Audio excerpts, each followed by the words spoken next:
The far right has taken over Europe.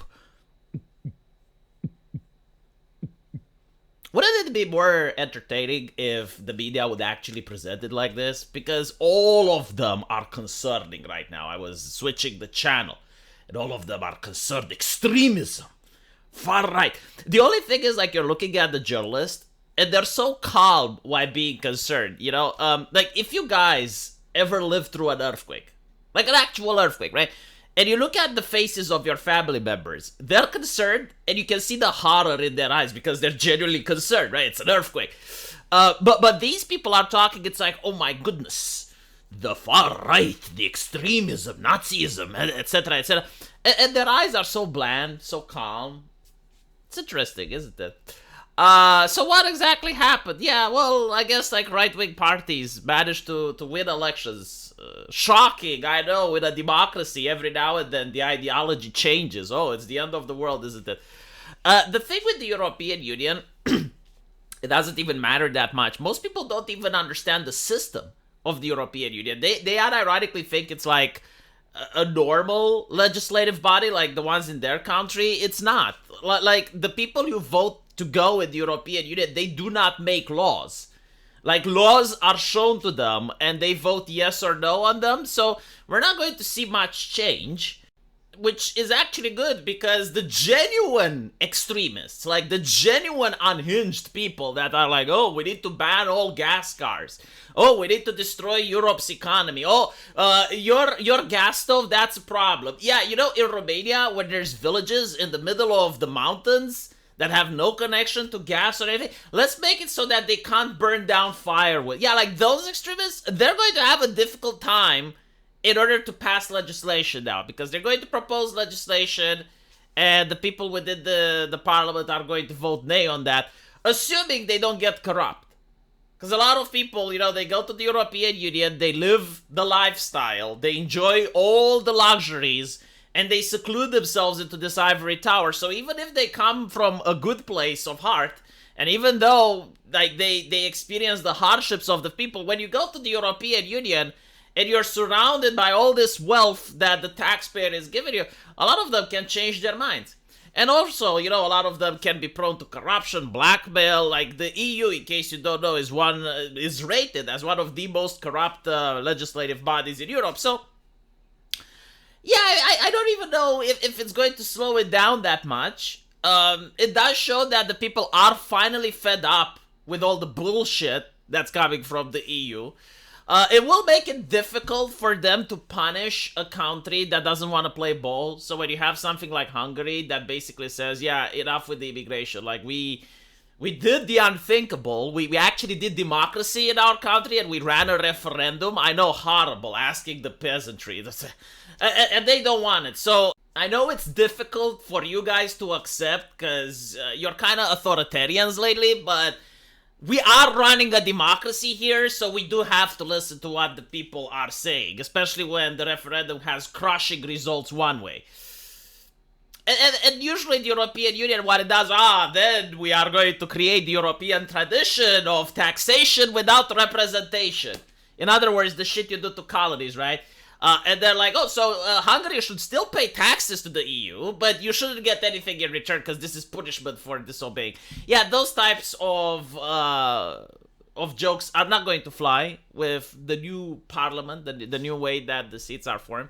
So I think like those are the only things that will change. And it's also like the symbol that actually the ideology within the nation states are changing. And this is very important because when you have an ideology that just doesn't want to comply with the bullshit, it's very difficult to impose the bullshit. A perfect example was during the pandemic, right? Like in Germany, most people agreed with the bullshit. So the police had no problem with enforcing the bullshit. Here, I remember that in the middle of the pandemic, people didn't want to mask up anymore, so they were wearing the mask like a chin diaper or not at all. And since almost everyone was doing it, the police wasn't able to enforce the bullshit. Because it was everywhere, right? Like, what would they do? It's like, if they went after a citizen, 10 others would start heckling the police officers. So, like, they just chose not to enforce it because no one was complying. It was the same thing. It's like, oh, you need to show papers. Like, you need to play papers, please, when entering a mall. So what ends up happening is that almost everyone was lending their QR code to their friends and family. So you had like 20 people going in a mall with the same QR code. And the guard at the entrance knew about it, but didn't do anything, right? So this is what happens when people unironically don't want to go along with the bullshit. Like, most tyrannical laws, even in communist nations, even in authoritarian nations, like, it requires that at least like 20, maybe 30% of the population goes along with it. But when you have like people that are just not okay with it, it's difficult to implement it. So why are people not okay with it? And honestly, I've looked at it, and it seems that the biggest issue with immigration, like the number one concern, is the police state. Because this is the solution that the European Union has.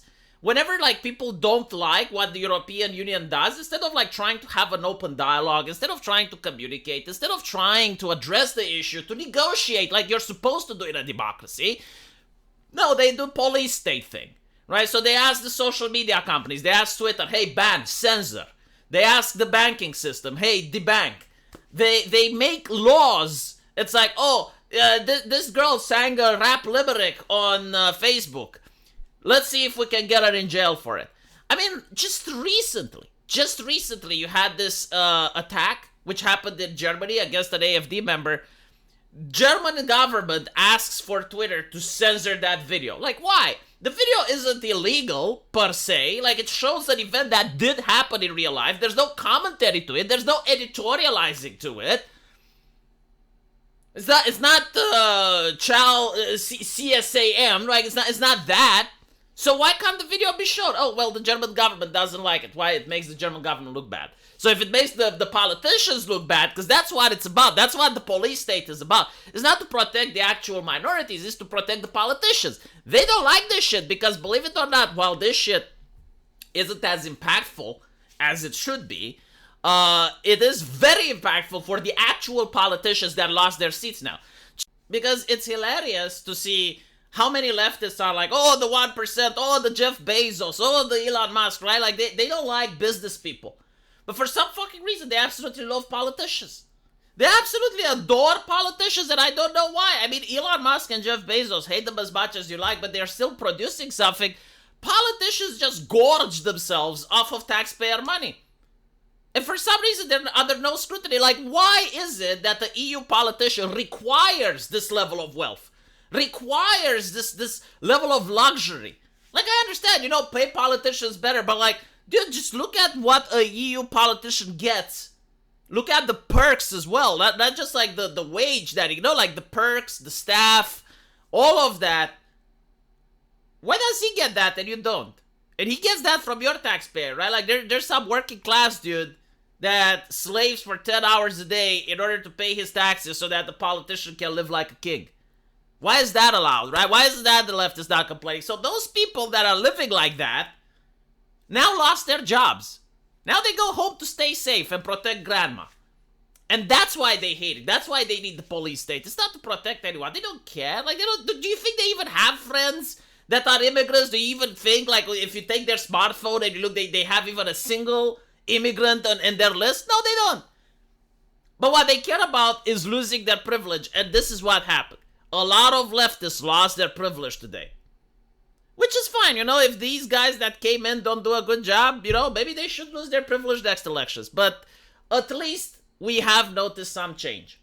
Let me know what you guys think, and as usual, I will see you in the comment section. Take care.